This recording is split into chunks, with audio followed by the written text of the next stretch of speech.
Bonsoir à tous. Sur les 252 cardinaux, tous convoqués à Rome pour les congrégations générales qui se déroulent chaque matin, 135 ont moins de 80 ans et portent donc la charge d'élire le prochain pape lors du conclave qui s'ouvrira le 7 mai.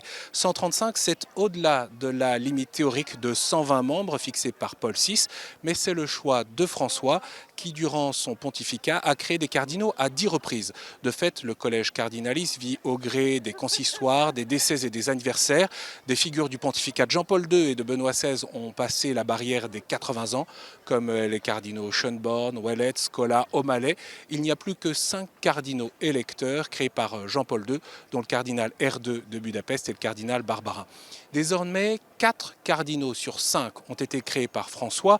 L'un des critères du pape François, c'était de mettre en avant une approche pastorale plutôt que doctrinale, et donc souvent des évêques de terrain, sensibles à la synodalité, proches des pauvres, avec une distinction et un soutien aux églises ultra-minoritaires, persécutées ou vivant dans des contextes sous contrainte, comme en Iran, en Mongolie ou en Algérie, au détriment des grands sièges cardinalistes historiques de Milan, Paris, Cracovie, Los Angeles ou Dakar.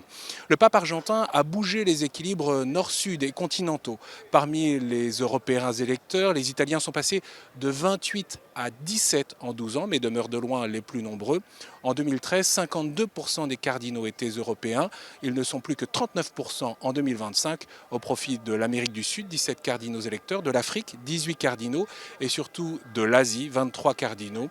L'internationalisation du collège des cardinaux s'est donc poursuivie et même accélérée avec François, pas encore au point de correspondre aux réalités de croissance des églises locales, notamment de celle de l'Afrique, qui est le continent où dans le monde, l'augmentation du nombre de catholiques est actuellement la plus importante.